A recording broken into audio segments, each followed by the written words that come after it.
The Steelers offense is about to take over the Madden 26 online meta because it's the exact offense pro player Drini used to win the $1 million Madden Bowl. And don't get me wrong, it was low-key dotting me up. Good dot. Good dot. But at times, we also played some elite defense against it. Oh, what are you throwing, man? That's not open. So in this video, I'll be breaking down exactly how this offense works and how to best defend against it in a live game. In this one, we're playing pro player IbeStrafing, one of Drini's closest crewmates and someone who has made hundreds of thousands of dollars competing himself. As usual, this match had over $5,000 staked on it on 1v1me.com. More on them later. All right, boys, can you believe tight doubles is back in the competitive meta? And I'm here covering a video how to stop it and how everyone is running it online. Now, I have a lot of history in tight doubles. It's almost like an ex-girlfriend. I've been in tight doubles since, well, Madden 21, Madden 22, Madden 23, Madden 24, and I even ran it a little bit this year as well. Every year, I've kind of dabbled in it, but in the age of switch stick Madden, compressed sets weren't as good, especially in Madden 25 when I officially got away from it. But now that the slot fade and the return route is in the hot route tree, and zigs don't need hot route master, you can really beat switch stick with route combos like that. You can beat switch stick with route combos like this. And then the one major change that they made in Madden 26 that makes a super large difference in how good tight doubles is the fact that you can't base align. So all my corners and DBs are in here. So if they just put a flat on here, my slot corner can't get there, my safety can't get there. If they have a flat here, I can't get there. And it's really hard in general for me to guard like tables, corners, things like that. So that's why tight doubles has gotten so much more popular and the reason Drini was able to run it and win the Madden Bowl. And we got IbeStrafing in front of us today, and we're going to run a wide variety of different coverage shells. I'm going to go over what route combos they cover, what route combos they do not cover, and all of the route combos that people kind of run in this formation, okay? So let's just jump right into it. So right here, we are starting off in dollar. Now, I played IbeStrafing previously, and he was in tight doubles, okay? And the cover 3 buzz was something I really liked against tight doubles initially, because a lot of what people like to use is drags. That's the purpose, right? A lot of people love to put drags and routes going over the middle, and having 2 5-yard hooks does a really good job at guarding this type of concept. The only problem is you get pretty much no pressure when running this. So if you do ever want pressure, you can't really do it in dollar. So he starts off with a draw. Draw, really one of the best runs in the game. Great in tight doubles, great in any set with the tight end, but great in almost any set, period. But on the next play, we decided we're not going to run dollar. We need to show someone the threat of pressure. So we got back into our stapled double mug, and we made a couple really important adjustments you'll see us make pretty much throughout the game. And they're really, really important. And what you're going to see is that I will pretty much always be, if I'm blitzing, in a cover 4 alignment like this, right? The reason being is because if they ever run a combo like this, which is super common, a streak on the tight end and a slot fade on the outside slot on the tight end side, we could be giving up a 1-play score if we ran a cover 2, right? So we do kind of give up the middle of the field, but we're going to instantly D-pad switch to this player. So you'll see us in cover 2 or cover 4, my apologies, but you'll also see us in some hybrid coverages that you'll see later in the game and how they work. Keep in mind, when I'm blitzing, especially heavy blitzing, I like to hover really aggressively. Sometimes I won't blitz from this look just to really catch them off guard. But when you hover like this, it pretty much guarantees that this linebacker is going to come in unless they block a running back, okay?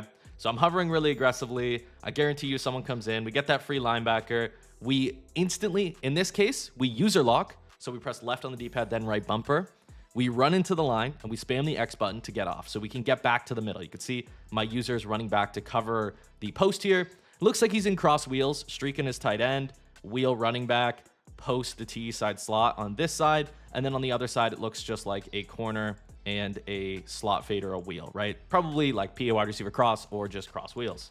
And what you're going to see is because the blitz came in, he wasn't able to get the ball off. I don't know if I would have been able to pick it if he was throwing that post or if he was just throwing the ball away. Before we jump back into the game, let me tell you about the resource top players are using to stay way ahead of the curve in Madden 26. That resource is victoryformation.gg, currently home to 13 complete game plans and 100 plus elite tips. Not to mention that our members are consistently dominating online, crushing their league competition, and some members are winning hundreds of dollars in tournaments. So not only do you get access to everything I use, but also schemes and tips from other pros and content creators. So if you're ready to join the winning team and get access to everything, you can get your first month for only $11.95 using code SWOLO. Now on his next play, he is actually going to be audibling. Now, I also want to go over this shell that I was running against tight doubles here because you're going to see it a lot throughout the game.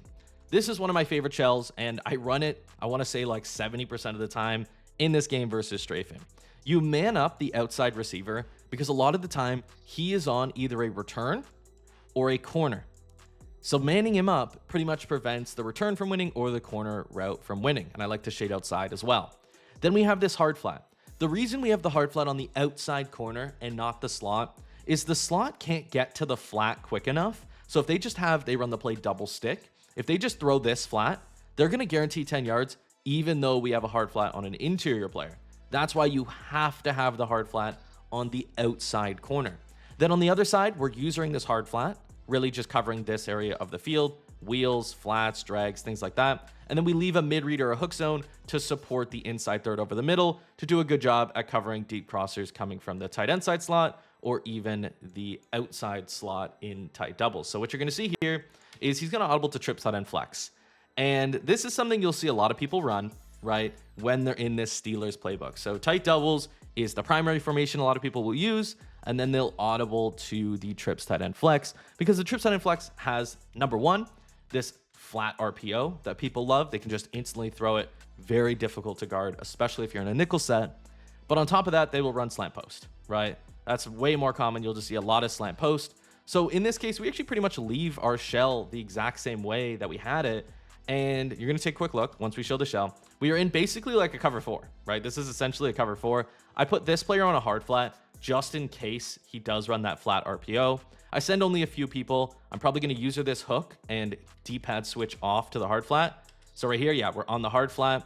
But he's expecting this player to be a hook zone because he's not getting out too quickly. Right there, it's a little pixelated. But because he's not getting out as fast as, let's say, another zone, he's thinking it's a hook.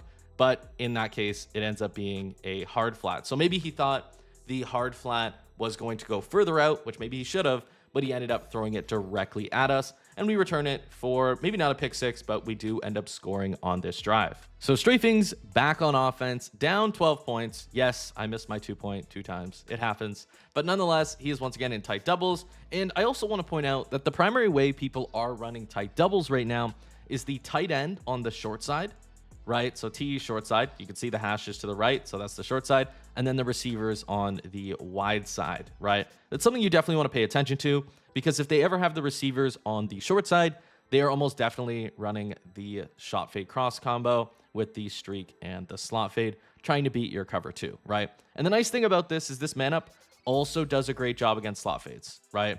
A slot, the only thing that you have to really worry about is a streak from this player, right? That's the only thing in the shell that can really kind of beat us here unless they use something really, really unique that not a lot of tight doubles players use. So once again, we're in the exact same shell that I talked about before. We're utilizing that hard flat, going to play R1. Now, he's going to instantly throw this flat. The reason it's open is because this is a cloud kind of bracketing the corner. And as soon as a tight doubles player sees that you're willing to put deeper zones on the field, they're just going to chuck those flats. They're just going to chuck them. You need a hard flat on an outside corner. Sometimes in dollar, your players are far enough outside, but in nickel sets, almost never. He's just going to chuck this flat, and you're going to see him chuck it a lot. It's easy yards, 5-6 in this case, but in many other cases, it could be 10, 15. And if they get a good rack, speed boost, make a man miss, it can be an absolute disaster. So right here, we kind of make the adjustment to it. It's pretty much the same shell we've been running, but we have a hard flat here, so he can't just instantly throw a flat. And the only thing we're responsible for on the right here is the running back and any flats going over there. The hook will bracket any posts in this area of the field with the inside third. So everything, this is just a really good shell for tight doubles. It takes away the insta flats, takes away the middle of the field pretty well, and you're just responsible for that tight end side. So you can see I'm sprinting out to the tight end side. I'm going to bracket this drag. He has his tight end corner. Granted, it pixelated a little bit, but our pressure did get in, right? So that's always awesome when your pressure, we actually do get a shed, and they aren't able to make their third or fourth read. Now on 3rd and 12, strafing goes to trips tight end flex, and we actually are going to use a very specific mat shell that I really like against trips tight end, simply because cover 4 quarters on the left side of the field is very effective at taking away, returns from this player, kind of bracketing deep posts and crossers from this player, and then this player does an okay job at guarding the outside receiver, right? So you got the outside quarter on the number 1, the quarter flat on the number 2, the inside quarter on the number 3. It's almost like man, but it's better than man because it's match. Now, on the right side of the field is where things get a little bit nifty. We man up the tight end and usually route commit inside because he's almost always on a post. And then we're going to D-pad switch to this spy. So our user really is the spy. So we're instantly pressing right on the D-pad to get on the spy. And what you're going to notice is the spy is going to do a great job at bracketing like a slant. And then this player is going to cage the tight end. That's pretty much it. It's a super simple combo, or super simple defense, I should say. It's basically a cover 6, except the cover 2 side is not matched. It's just a cover 2. And we're going to man up the tight end and D-pad switch to the spy. So you're going to see if he runs the slant post that a lot of people run, anything that the tight end uses is not going to get open. And then we can cover anything breaking over the middle of the field. You can see everything's covered here pretty well, right? Tight end, even on a drag, is completely caged. The only thing that's about to break open here is an out route from Christian Watson. It appears to be super rare combo in general, but the pressure does get there and he is not able to throw it. Now 4th and 12, he's in tight doubles once again. So I take it we're going to run our very common coverage shell that we like against this. Once again, manning up the outside, got a cover 2 on the right. Because it's 4th and 12, we're not worried about an instant flat, so that's why we're using a cloud. Then we have this player, usually in a flat or a hook zone. Doesn't really matter. He's our user, and we have to watch this area of the field, which doesn't get attacked super well in tight doubles, much at all, right? So pretty much a cover 3 cloud with a man up, and we're going to play that tight end side of the field. That's what we do. But the additional adjustment, I think I accidentally put this player. Actually, this player is in a hook zone. I D-pad switch to him instead of the linebacker. So what ends up happening is we end up on this defensive end, which is okay because we're still going to be able to cover, the bread and butter, the wheel, the in route breaking over the middle, things like that. But what you're going to see here is we have everything pretty well covered, but we switch off at the last second thinking he's not going to chuck it directly into coverage, and he does. So he chucks it into coverage, gets a nice diving animation. We don't get the knockout. So the drive continues. Now right here, he audibles to trip set and flex once again. And what we're doing is making sure that we're on top of the RPO. If someone doesn't make many hot routes in trip set and flex, chances are they're running the RPO flat, and you have to be ready to D-pad switch to the hard flat here. That is, I press down on the D-pad in double A gap, and I will instantly get this player, and I will go and play the flat if he does decide to run that. But I think he does actually decide to run that. We sprint out to go and play it, and we drop the easy pick 6. We did what we were supposed to do, but sometimes your defensive end may not have the highest catching. In MUT, you'll get it almost every time, but in regs, sometimes your defensive end just won't catch the ball, right? And it's something you gotta deal with. So in this case, we're in a more conservative shell. We're just in a cover 3 essentially on the right, and then a cover 2 on the left, right? If I'm correct, I think that's what it was. Yeah, in this shell, I believe it's just a cover 3 on the right and a cover 2 on the left. It's actually just a cover 4, basically. Even though we have 2 inside thirds, which is crazy. Usually you do a quarter in an inside third. It's essentially a cover 4. You have a hook, a flat, another hook, right? Just a cover 4, basically. And we're going to play our defense the exact same way that we have been. Cover 4, just a simple switch stick shell, right? Not the best shell in the game, but it's very forgiving when it comes to how you switch stick. So I'm just switch sticking around trying to take away his bread and butter. Unfortunately, we were wrong, and we end up bumping his tight end, so he gets a big gain to a tight end post, which is not super common in tight doubles. If you like competitive Madden and want to make real money predicting matches, then look no further than 1v1 Me. Because not only can you watch live games, but you can stake on game outcome with lots of options, including flash stakes, game spreads, and point totals, there's always action on the app. Check it out at 1v1.me/Swolosimo or use code Swolosimo on sign up for a $25 no sweat stake. First and 10, Strafing is back in the tight doubles. He's going to be in this pretty much all game, mixing in the tight doubles and the trips that end flex. And what you're going to notice here is we are setting up a cover 0 with 2 flats. Now, whenever you want to play heat, like you actually want to send 5 or 6 people, that's when you want to pretty much dial up this shell. The flats take away the easy stuff, the tables, the insta flats. And the only adjustments we made to our mid blitz here is we manned up the safety to the outside receiver and hard flatted the outside corner, while also hard flatting the defensive end. Now, I also, of course, want to overload the left, so I grab my user and bring him over the center or underneath the other linebacker. The blitz ends up coming in. He has nothing open, but he chucks the return and does end up getting 2 yards. 2nd and 8, we go back to our staple shell where we have our hook zone, our flat zone. It's pretty much the cover 2 hybrid that I talked about earlier. Man up the slot corner, hard flat this linebacker, hard flat this outside corner. Essentially, cover 2 on the right with the man up, and then cover 2 on the left, my apologies, and cover 3 on the right. Super simple shell. Our hard flat, once again, responsible for that right side of the field. And what you're going to notice is this is usually top of the line unless someone gets beaten really bad in man coverage. So we end up switching here to take away the 2 kind of shallow breaking drags here. Looks like a short crosser and a running back in. But then on the right side of the screen, we are kind of giving up this deep crosser if he does end up hitting it. This player is taken away. This should be his read if he is making one, and he does hit it, and it's a easy rat catch. Overall, a really chaotic route combo, but it does work in his favor. He had 2 crossers going to the left and then 2 crossers going to the right, so I kind of had to pick and choose in that shell. Now, in the red zone, we're basically just running cover 2. Cover 2 is just a good defense in the red zone. The only weak point for cover 2s is above the hard flats, so a lot of the times they will, have a hitch and then throw above the hard flat, and they could do the same thing on the right. But the other weakness is this area here, right? For like a running back wheel or a return on the short side of the field. Hook zones on the short side just don't get out far enough and can pretty much leave a bunch of routes open. Just something I should better be aware of, and just in general something that you should also be aware of whenever you're dealing with someone in the red zone, right? And in this case, instead of instantly D-pad switching to my hook curl on the right, I leave it. I go to play the tight end, which is unnecessary. The hook curl will play the tight end almost every time. We're going to see he actually just throws the wheel. I think it's the cross wheels wheel because it took a little bit longer, and he gets himself a score. Now, Strafing gets the ball with 10 seconds left in the half, and he needs to score. He has 2 timeouts, however. Now, we want this play to take as long as possible and to result in ideally an incompletion or sack, of course. But in this case, we're actually sending 0 people. So he has unlimited time in the pocket, and our goal is just to take away the easy stuff for pretty much 5-6 seconds, and he won't be able to pretty much get anything open or get any points. The problem, however, is I didn't deep half this player or this player, and I also didn't outside third them.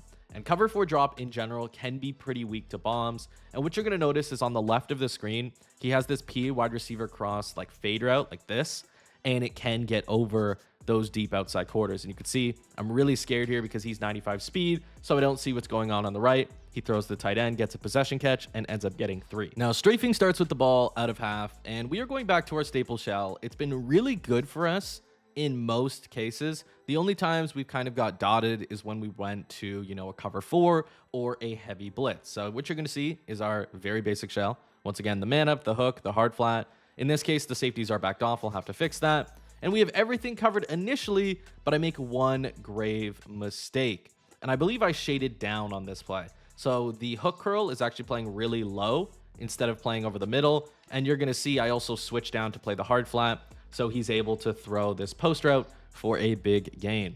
Had we left our shading, the hook curl would have backed up and covered it during that window where he threw it. That's, of course, the cross wheels post, which is super good. It gets under safeties really well, and it runs really quick. Now, in this case, we are a little bit frustrated, so we go back to a cover 0, and we end up putting 2 flats on the field, sending pretty much everyone and overloading the right of screen. And what you're going to see is the overload does end up working. We actually get a defensive end in before he can throw anything. Even though we blocked his running back, I think he may have untargeted the wrong person, or just set the wrong slide protection, so someone came in clean. Now in this case, we can play a little bit more conservative. We go back to our staple. We have a mid read on the field instead of a hook because we know it's going to sit deeper over the middle. We have a cloud on the right of screen because we can kind of give up a flat if he throws one. That's completely okay.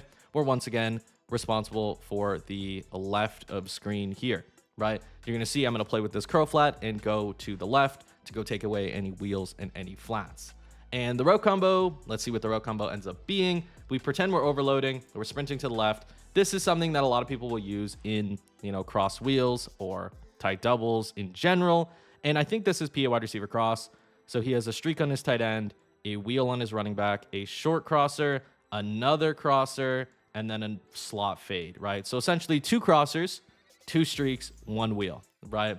Essentially overloading the middle of the field, which can be difficult to stop. He throws one of them and gets himself 10 yards. He had 1 short crosser, 1 deep crosser. So it was almost like a mini levels concept in a way. We had to pick which one we had to cover. 3rd and 12, you can afford to play a little bit more aggressive coverage wise. And what I mean by that is we do run a cover 2 on the right and a cover 2 on the left, leaving the mid read over the middle because we're really willing to give up a short drag here. We're willing to give that up. We're willing to give up a flat. We can give him those yards because he obviously doesn't want those yards. You would think. You would think, right? But he actually just runs, I think, 2 drags, right? So in this case, he's actually running one of Drini's favorite combos, from what I understand. You saw this a lot in the Madden Bowl. I'll go back a little bit just so you guys can see exactly the combo he ran. Despite the situation not really calling for it, what you're going to see is a streak from this player, a drag from this player, a streak from this player, the post from cross wheels, and the wheel on the halfback, okay? Now, this is just a really good combo because you're essentially flooding this right of screen, and I have to choose between covering the drag or covering the wheel on the right, and then in the middle of the field, you're either giving up the drag early, like in this window, or you're giving up the crosser, right? And in this case, we gave up the drag early and we gave up the drag late. Granted, we did not expect him to get as many yards as he did, which you're about to see.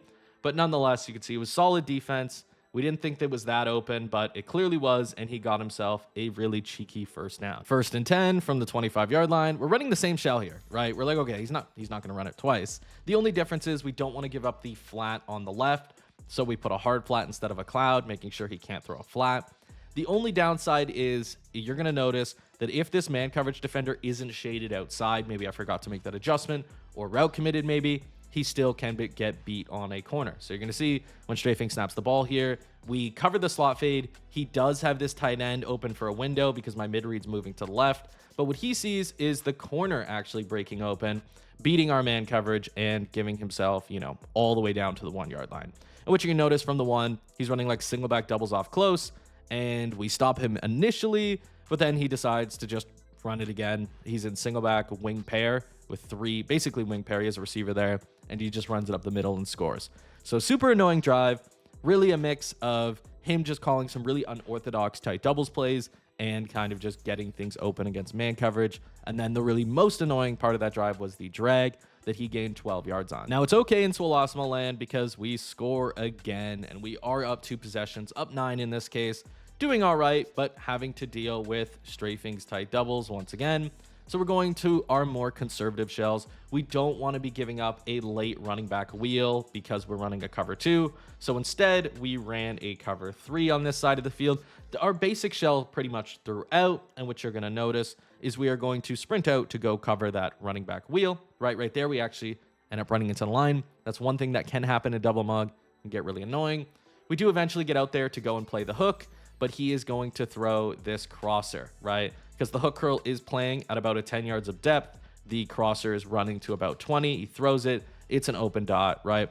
One of the more difficult reads to make over the middle, but nonetheless, that cross wheels route is so consistent. It goes up and then it gets a little shallower late, allowing you to throw it beneath those deep zones. So it's something you definitely have to respect. And you can see I did kind of make the adjustment to it. Now I have a mid read over that middle of the field to kind of cancel out that window. But we now have to be more aware of a drag, right? So a lot of the times his combos are going to fall under about 3 categories.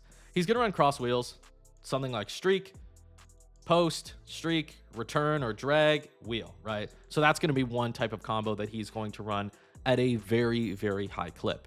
And then you just got to kind of break it down. Does he flood to the right or flood to the left?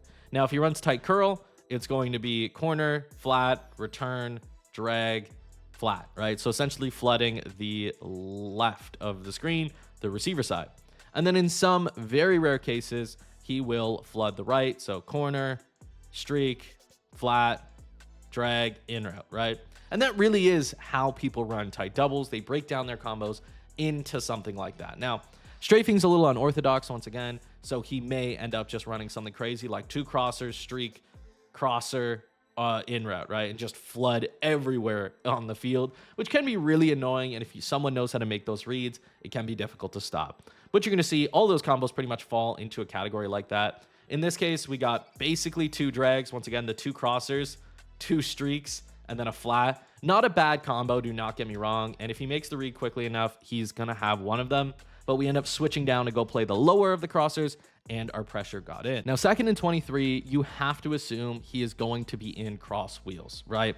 It's the most rewarding combo, and we set up our coverage basically the same as we have been before, but we added a hook curl and a spy on our defensive line. I think we have actually a hard flat and a spy on our defensive line.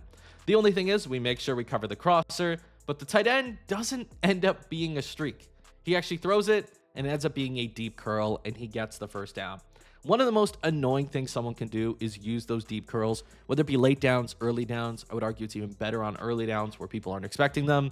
So if you keep those in mind, you are going to be able to switch them, but they're still one of the hardest routes in the game to switch stick. And you're going to see that pretty much throughout. He's going to gun for those deep curls after he got that play. So right here, back in our basic shell, willing to give up a short drag to the left, and we're going to D-pad to this hard flat. He has the tight end open here. He is probably waiting on this crosser, but it looks like the man coverage is going to play good. Throws the tight end, gets himself 8 yards. Once again, he's realizing that the basic flood concepts to the right and left aren't going to work. He realizes that cross wheels is not working as much of a high clip anymore. So now he's just flooding the middle of the field with crossers. He's also hurrying up because once again, he is down 2 possessions. So we have to adjust quite quickly here. So in this case, we're actually sending heat. We're going to run a cover 0 with 2 hard flats. We don't actually blitz our user properly. I think we end up putting him in a zone at the last second. So our pressure isn't going to come in too quickly. And another problem is we ended up bumping the cross wheels post. You're going to see here, I think we ended up bumping him really early in the play. Take a quick look. So we bump him. And because we bump him, it actually allows him to, number 1, cut later in the play and fry our man coverage. So you're going to see I bump him by accident, and man coverage isn't even close to it. So we try to switch it late, but he gets a big touchdown out of it. Now, he does end up going for 2, and he runs a really unorthodox combo that I think is actually pretty good. But we run our match shell that I talked about earlier that's good versus slant post, because that's pretty much what we're expecting here. But he actually goes to go throw this like short post in trips tight end, I think, or trips on the flex. And it is open initially, but we sprint with our user. Our user doesn't break it up. Actually, our safety does. But nonetheless, we do get the stop, thank goodness. It was a really good combo that I may actually end up stealing. It looks like a special post that hits the back of the end zone, cuts, and fries man or match. Now, funny enough, we ended up scoring on the onside kick. So he just kind of hit us with a high kick on the onside. So we ended up just grabbing it and returning it for a TD. So once again, 4 minutes left, but in this case, we are up 10 points. Now this game, 1 pick and it's completely over. Truth be told, he has no chance. In this case, we are sending a little bit more too. We want him to hold the ball. We want to make sure we're taking away every window. And that's what we're doing here. You can see everything's really well covered. He throws it directly into coverage to our hard flat. That was our user for a moment, but we don't get the pick. We end up just swatting it down, unfortunately. So 2nd and 10, we're going to go pretty much run the same thing, I assume. Yeah, same thing. Cover 2 on the left, willing to give up the flat. That's why we have this cloud here. And we have the spy, the hook, the mid read. The mid read takes away the crosser. The hook curl can take away short crossers. It really is just a comprehensive shell, and we're only sending 2 people. So what he's doing here is he's flooding the right corner, slot fade, drag, in route, right? So he's flooding the right of screen. We have the in route manned up, but sometimes the in route is not an in route at all. It's a curl. And he saw the hook zone, but he still ended up deciding to throw it right at us, and we don't get the pick. So that's pretty much back-to-back plays that we do not get an interception.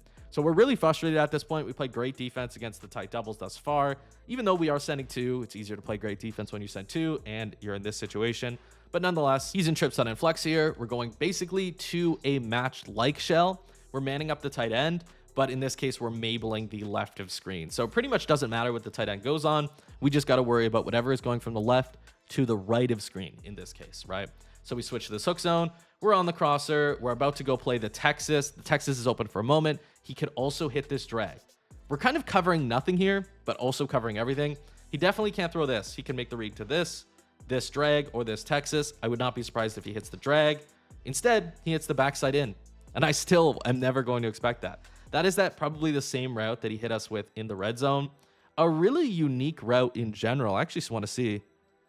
Yeah, it just looks like a dig route, right? And it ends up winning against man coverage, and he gets a first down, breaks 2 tackles, and essentially ends up in our side of the field, right? We're not going to let that bother us, though. We're going to go back to our basic shell, not give up anything too deep, making sure that we're taking away the hard stuff. And in this case, he's flooding the middle, right? So what he has here is a slot fade, crosser, drag, Texas, streak. So flooding the middle of the field. And since we had a mid read on the field, he's able to hit the drag and get himself 10, 12 yards. But we get a fumble. Thank goodness. One of the most deserved fumbles. I don't like saying that, but it really is one of the most deserved fumbles that we've gotten. So we end up we end up moving the ball pretty much a little bit, but leaving a little bit time for him. We don't end up converting on this 4th and 2, because what ends up happening is we try to just pass lead this curl down, right? But we threw it number 1 a little early, and I think Micah Parsons got an under pressure on us. So what ends up happening is we get an overthrow, and he intercepts it.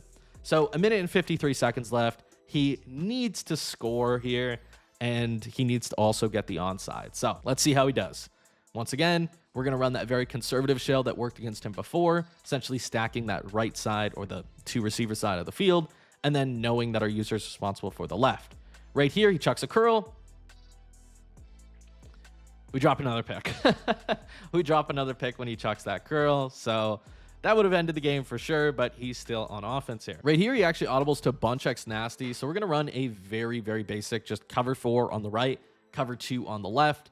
And what you're going to notice is this is going to do a pretty good job at taking away the bread and butter. You can see we're willing to give up this running back route, right? The curl flat's going to sit on the corner for a bit. We're on the post. Everything's pretty well guarded. He has to take the running back. He does, and we end up making the tackle. That's perfect. That's the reason you play conservative defense right there, because it keeps the clock running, and he only ends up getting about 5 yards. So 3rd and 5 here. We're going to probably play something, I think, a little bit more. Yeah, we're just in the same coverage shell we've been in, with the added benefit of the spy, right? We have the spy here, and the hook curl. So what you're going to see is he's probably going to run cross wheels. It's the best play to run in tight doubles in this situation. We're sprinting to co-guard that wheel, but then we end up pulling inside to go guard this crosser. And what you're going to see is that he ends up just making the guess read properly to the wheel and gets himself a monster gain. So really, really annoying at this point. Upset. Like, I'm actually kind of livid because we've dropped so many picks and the drive is still going on. We send Heat this time, trying to make sure that he can't instantly throw something and get a dot. Heat comes in. He may have had something open, but nonetheless, the overload does end up working. You have to be able to blitz these sets. I really cannot emphasize that enough. If you are running dollar, nothing wrong with dollar. You got to have a perfect switch, and you have to have elite coverage all the time, because there really is no blitz threat. And when you do send 4, basically, you're sending 3 defensive linemen and 1 defensive back. I'd rather send 4 defensive linemen, if you guys know what I'm saying, right? Anyways, we're back in that basic shell. Can't really afford to send 2 here because we want to get a bit of pressure. And right here, nothing's really open, but we do end up giving up that flat. So because we're the hard flat in this case, we have to, number 1, stay disciplined. So we are responsible for this. But in this case, when we switch off, he is a hook curl, not a hard flat. So he doesn't come down there, right? So he switches to more of a hook zone responsibility. That's the reason you got to make sure that even though you're starting on a zone, you have to keep in mind that when you switch off of him, you want him to go to a certain place. And in that case, I picked the wrong zone, and he ended up just hitting the flat for an easy gain. So right here, we're against trips at end. We just run cover 2 with 2 inside quarters and man up the tight end. We're all over the basic stuff. He was throwing something that may have been a pick. I don't know. But nonetheless, 2nd and 10 here. What you're going to see, we're in cover 2 once again. Kind of just literally the most basic cover 2 ever. I don't think I've shaded at all. We have 2 inside quarters, 2 clouds. We're very aware of the wheel route. So you can see we're kind of aware of the wheel. But he hits Christian Watson. No one makes the tackle, and he ends up scoring. But luckily for us, we pick up the onside, and then we take a knee for a game.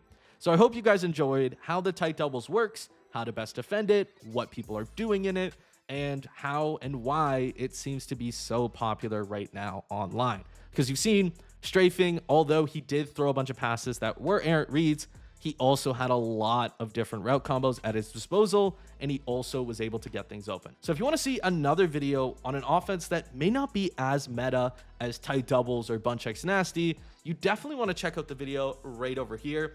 It goes over the U-Trips offense that is becoming more and more popular in Madden 26, and definitely something worth watching. It's one of the best games I've had against a player named Help Hicks, who runs U-Trips at one of the highest levels in the world.